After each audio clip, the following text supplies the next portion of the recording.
Welcome to another episode of the Pique Perspectives podcast. It's your boy Devin here. You got Sailor right over there. And today our featured guest is going to be my one and only Blake Mitchell, my fraternity brother. What's going on, bro? How you doing? Good. I'm good. I'm feeling good. How about you? Doing good today? Feeling blessed, man. Can't complain. I'm here with you, man. Yes, sir. Excited to get this thing going. Professionally known as Elliot Era. I'm based in Mechanicsville. That's like where I'm specifically from, but I DJ events in the Richmond area, Virginia Beach, and Norfolk area. Yes, sir. Yes, sir. Where do we start? What got you into DJing? I know that you just kind of started in college in ODU. So, just tell me what popped up in your brain where it was like, dude, I want to start DJing. So I've always had like a love for music, right? Growing up, that's like one of the craziest things that I would imagine, but didn't really have the financials like with my family to like really support that. But I came to college and like our current DJ Owen Midget, he was kind of doing bigger and better things, stuff that he was getting paid for, and luckily enough, our chapter funded a board for me to play on. I just started practicing out with that and seeing how it went, and I just kind of went from there, and I kind of learned it step by step. So, So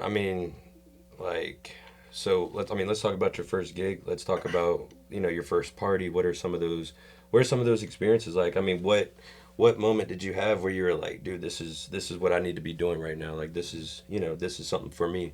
Yeah. So the first party, so I got the board about like, I want to say 2 weeks before the first thing I had to do was a party. Owen couldn't make it, and he was like, "Hey, like who's trying to learn how to DJ?" And I think we had he was like this message, and it was in a group chat, and I was like, "Well, I mean, I've kind of always had a passion for it, and I got like a chapter funded board, so I got the essentials to like do it." So I liked the message. I think there was like 5 other people that liked the message, and so he was like, "Come to my house around like 8 p.m. or something like that." And I'm passionate about it, so I get there like 15 minutes early. He lets me in. We kind of like just chop it up. And so we're waiting. It hits like 8 p.m. Still nobody there. We wait another 15 minutes, no one there. And he's like, "Okay, I'll like teach you like a bit of the basics, and wait to see." Because there was 5 people that liked the message, There's supposed to be other people coming. He's teaching me the basics, and it's like 30, 45 minutes pass by. No one else coming. And I'm like, well, shit. Like, it's your time to shine. I'm like, you're shit. up next, man. Nigga. I got shit. Like, here are the keys. I'm like, all right, so I guess the board's mine. I mean, and so I'm like learning the basics with Owen. He's teaching me like the differences between a beat, a phrase, like the keytones and like what keys match each other. You got to match BPMs and stuff like that for transitioning, the lows, mids, highs. But yeah, from there, I was like, oh, like, I'm thinking I got like 2 months to prepare for my first party. He's like, nah, bro, like I can't. You got an hour. He's like, you got like a week, bro. I'm like, oh my gosh. So I wouldn't consider myself like technical. Like I wouldn't consider myself like tech savvy or anything. I didn't even know how to download an MP3. And when was this? When did this? This was like, I want to say middle September of 2024. Okay. And so we had like Halloween parties coming up and whatnot, and so I'm just sitting there. I'm like, damn, like I gotta get this shit figured out, bro. And so I'm downloading all these softwares that Owen's telling me about, and I don't even know what I'm doing really. Mm-hmm. And so I'm downloading stuff, and I'm like trying to learn how to mix using YouTube videos, figure it out, but nothing's working. So I'm like thinking, what do I gotta do? So I pull up to this first party pretty like really nervous. I got butterflies in my stomach, plug into the speakers. Everything was going well at first. A little choppy, very, very big difference from Owen. He's got like a lot more experience than I do, but still like pretty solid, smooth transitions. But then fast forward like 2 hours into the party, I got like... Turns out the sockets in the wall that we plugged the speakers into to charge them and like keep them plugged in and powered, they were bad sockets. It's a fraternity house. Yeah, people spill juice. She got juice everywhere. People spill juice in there. Them outlets were not working, and so essentially like 2 hours in, speakers out, done. Mm-hmm. All the music stops. My face turns blood red. everybody's like, no music, hitting yeah. the clap, you know? And I'm just like, oh my gosh, like, what am I about to do? I'm like panicking. We plug the speakers into an outlet that does work, and we finally get stuff going again. And thankfully, like, the audience and like the crowd that were there were like super understanding, and like I resumed and they kept singing along and nobody really left. So it was like really good to see that like they were still they had the energy that I left off with. So that's tough, man. Nice. Yeah. And going back to Owen, DJ Logical, check him out. Shout out DJ Elliot. DJ Logical. I feel like happy birthday. When I was in the fraternity, like 3 or 4 years ago, he was starting out DJing, and every time he'd pull up, man, it'd always be a vibe. He always throw that shit down. So you really have a good teacher to kind of show you the ropes a bit. For sure. And yeah, man. I mean, yeah. I mean, even if you wanted to touch a little bit more on like how important it is to have somebody like there that's able to mentor you or be able to show you the ropes. I mean, obviously the only real way that you'll be able to learn how to do it is get in there. You know what I mean? Yeah. You can learn you can read how to swim or how to ride a bike, but you can't swim or ride a bike until you go to do a DJ. So what?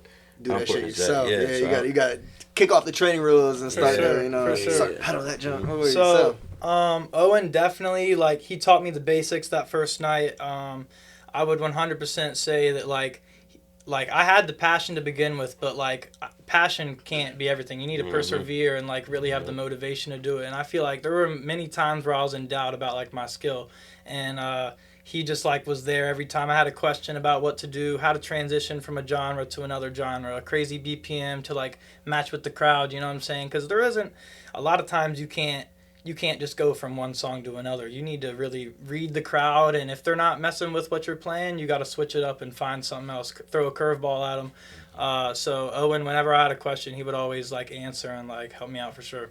So I feel like mentorship is definitely really important, but like if you don't have a mentor, like you can still pull it off. You know, there's plenty of sources out there, YouTube videos, you know, I learned a good amount from there. So yeah, it doesn't have to be like a physical mentor, like one person. Yeah. It could be, YouTube can be your mentor at some point. Yeah. You can have a whole damn team of mentors. Yeah, for real. ChatGPT got that man.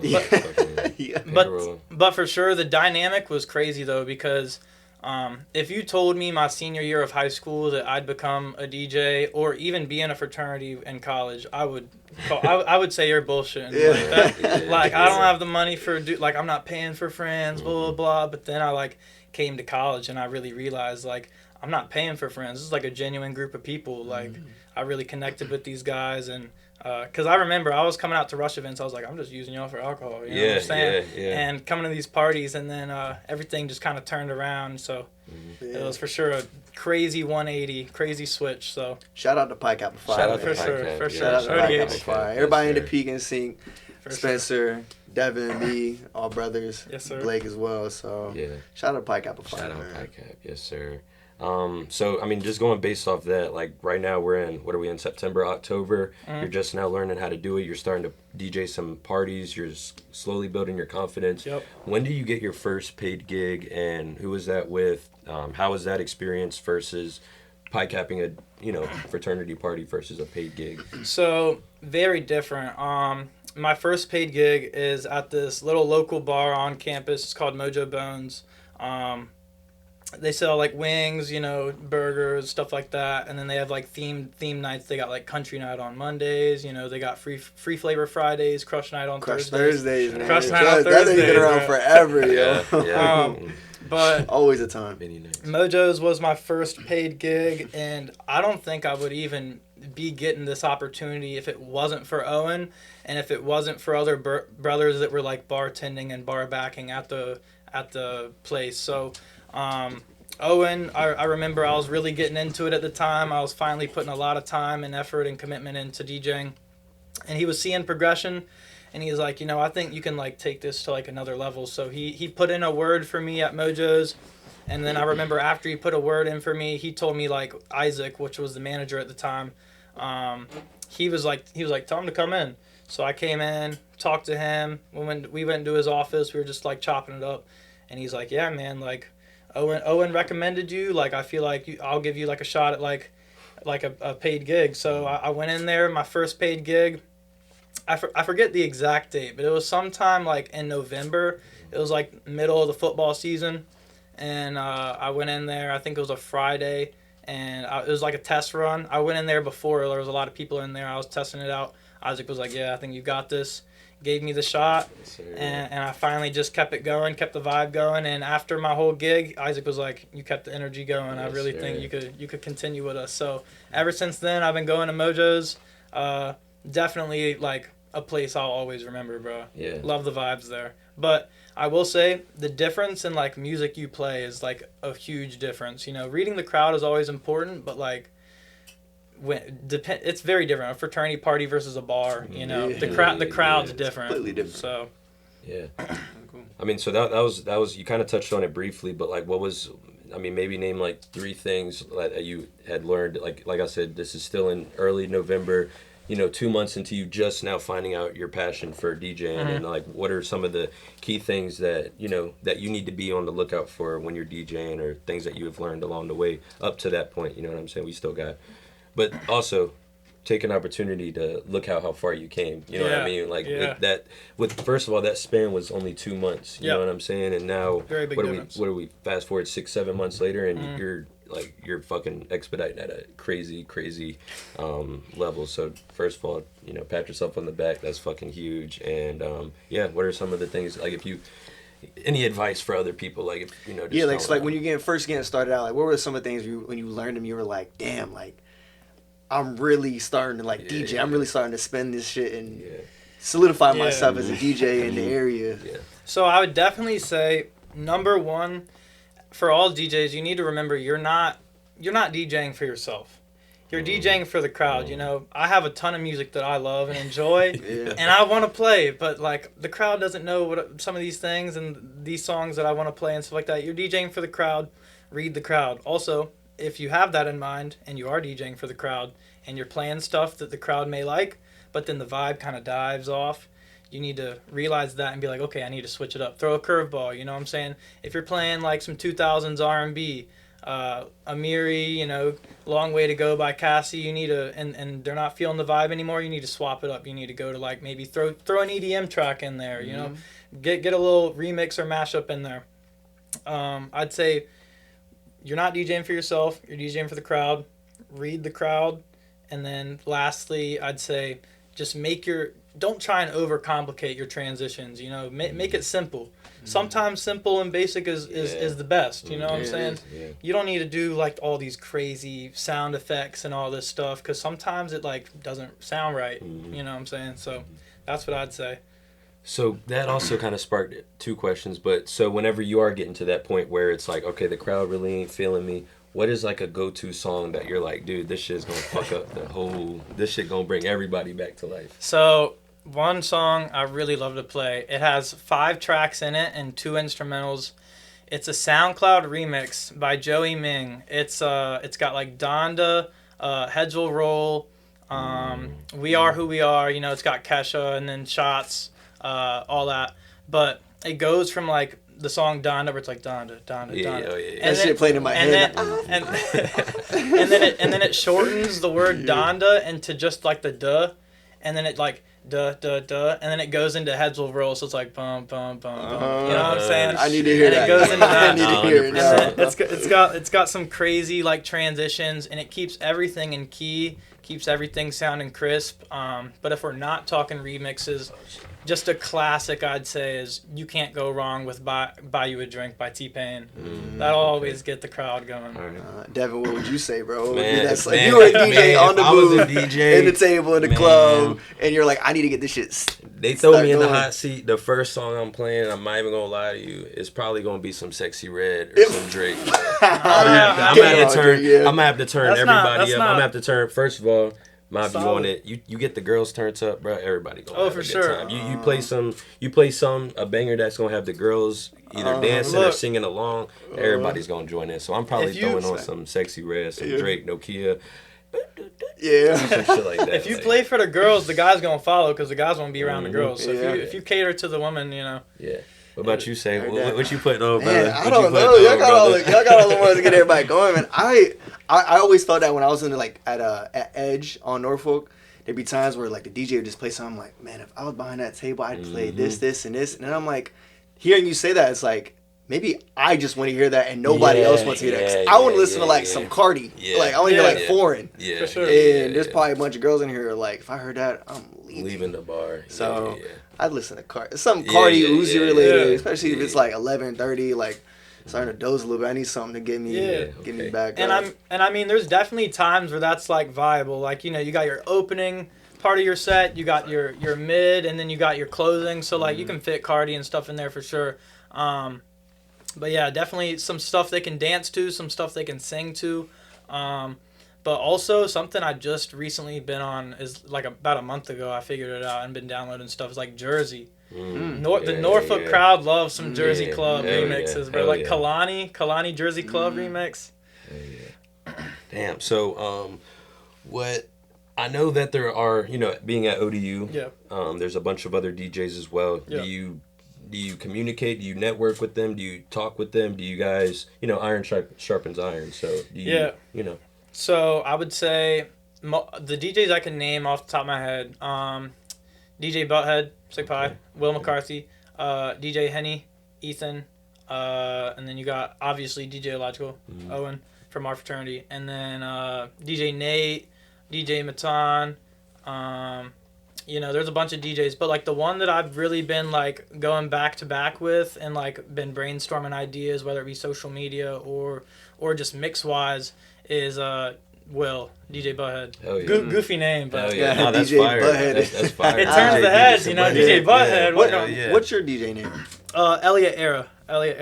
So it's a spin on my middle name, because in high school a lot of people called me Elliot. So at least a lot of my close friends did. So I wanted to play on that, give it a little alliteration.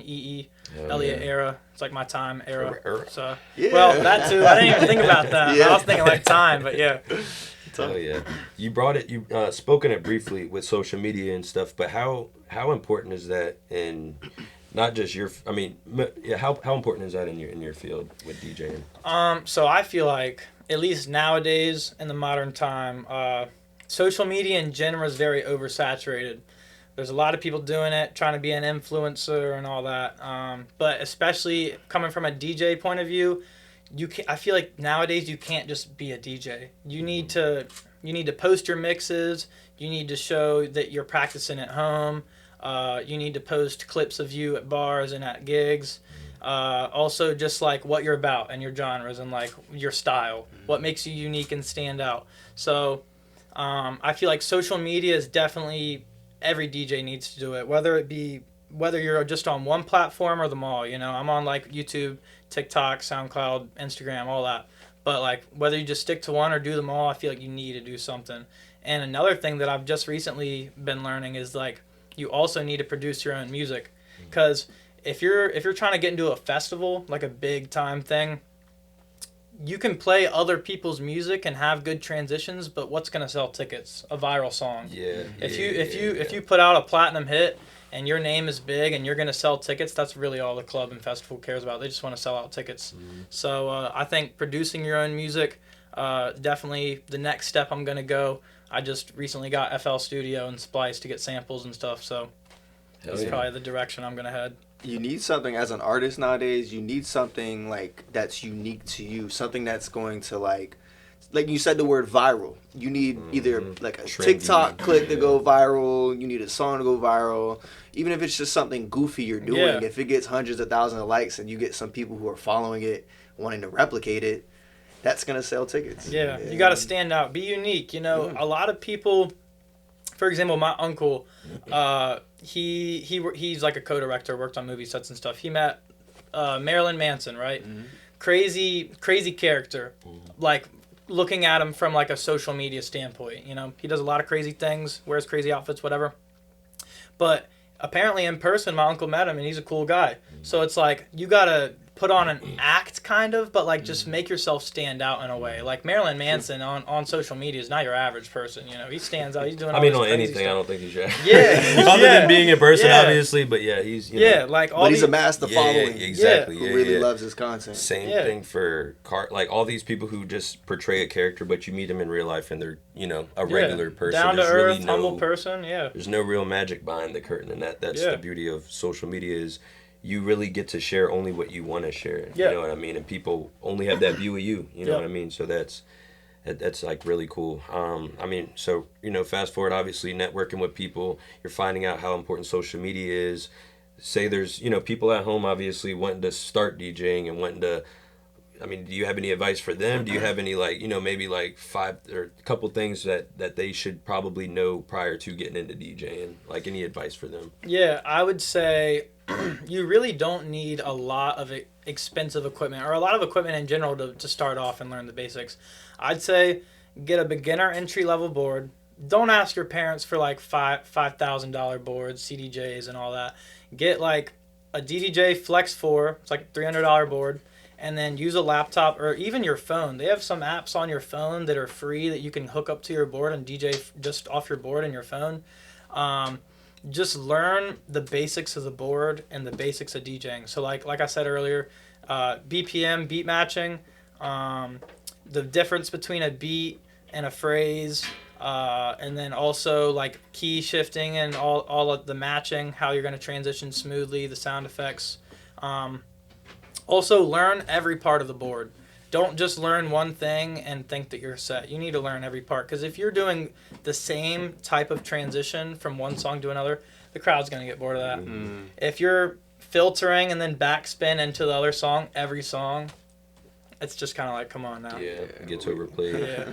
You kind of touched on it with about like festivals, anything, but do you have any like, you know, dream festivals that you want to attend, concerts, you know, dream collab artists, like anything along those lines that are kind of like for sure on the horizon? I mean, from where I'm at now, you know, it's definitely shooting my shot, but definitely got some dreams. I feel like you got to follow a dream if you're in this kind of industry, but I'd say like we talking big, like Ultra Miami, probably EDC, Tomorrowland, shit like that, because those are like the crowds that like really like, you know, if you make it to that point, you probably have a mass following. You're probably selling tickets just from your name. But definitely something along those lines, because it's just like, who doesn't want to be at a big festival like that, you know? Mm-hmm. But if we're talking like, you know, somewhere down the line that I feel like is possible, like within 5 years, just like clubs, local clubs. One thing, oh my God, it's so funny. During spring break, I went down and I was driving out to different bars in the Richmond area trying to like introduce myself to managers and whatnot. And I went to this one club. I went in there. I was like, hey, I know there was like an event going on. Can I like talk to a manager? You know, I'm trying to look for like a DJ booking opportunity.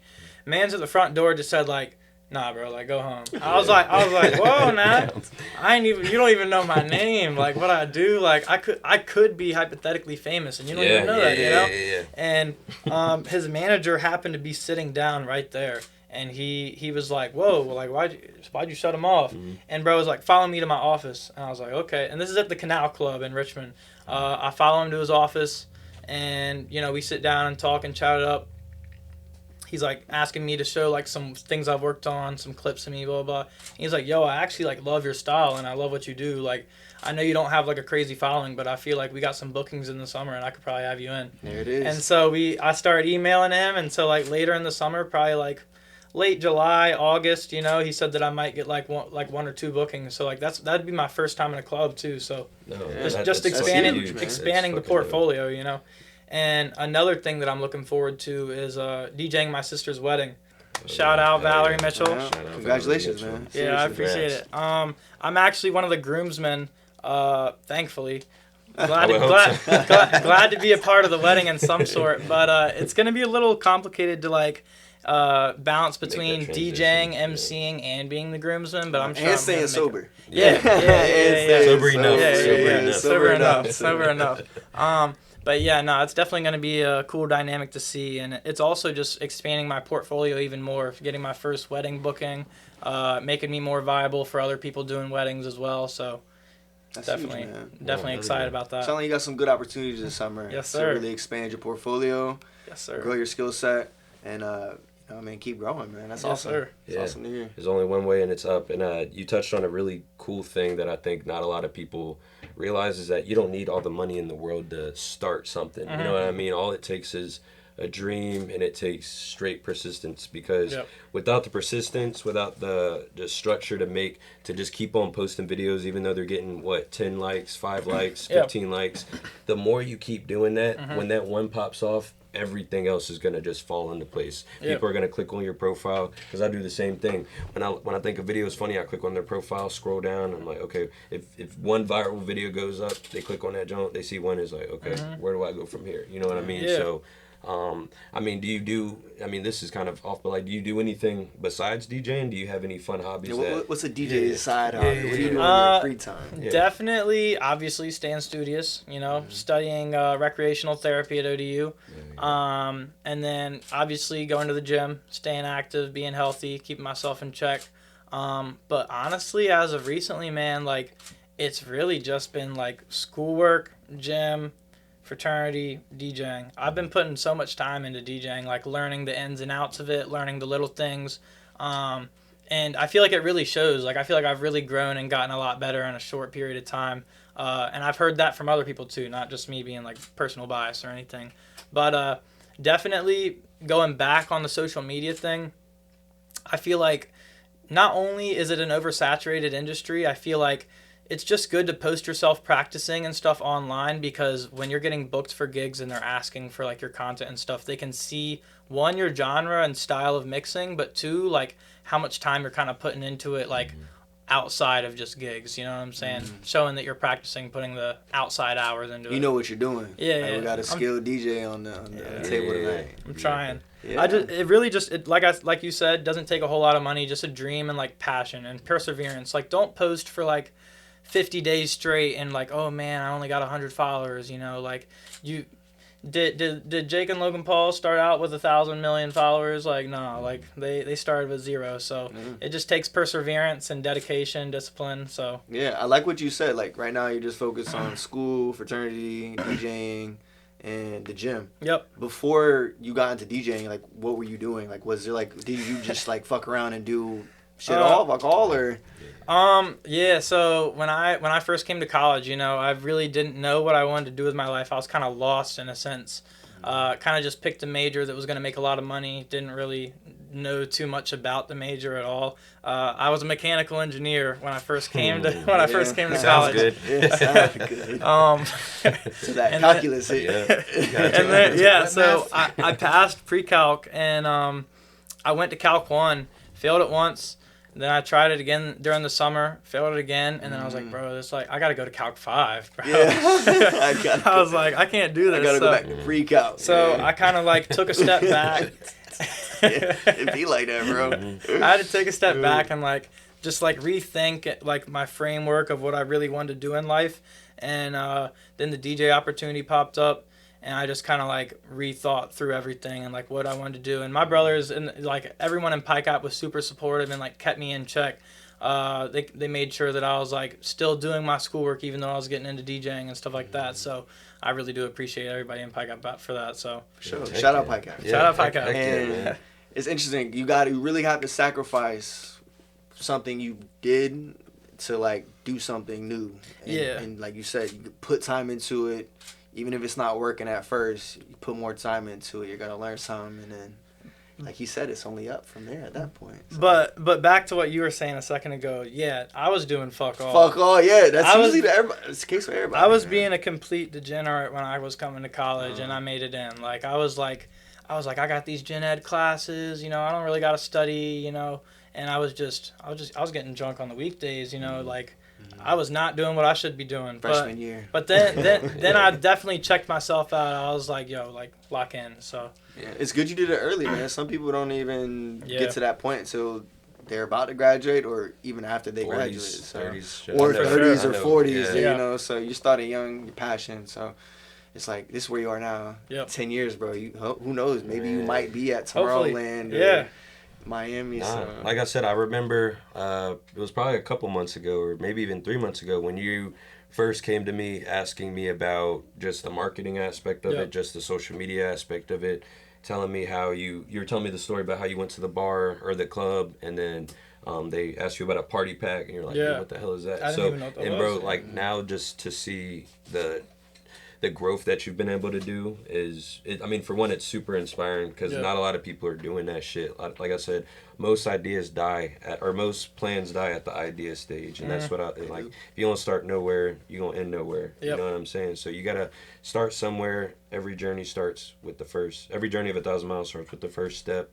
So you're doing that shit, man. You want step like what, 40, 50? Yeah, you know what I'm saying? So it's super dope, and it was cool that you touched on with how important the fraternity kind of played a role into that. It 100%. was something. I mean, Sailor, I know you could probably attest. That wasn't the one thing in my brain coming to college. You know what I mean? But to have that group of people that kind of keep you on track, you know what I mean? And support the brotherhood you. Behind The brotherhood. Crazy like, support dynamic. It's the support, man. You got people your age, and you got people who are older than you, and then you got people who are out of college who are ultra older than you. You got a whole lineage of people who can like guide you and support you. You have people to ask questions to. And yeah, this is a Rush video, so Rush PyCap. If you're coming up to you and you're looking to do something bigger than yourself, you know, come out to the Gamma Beta chapter at ODU.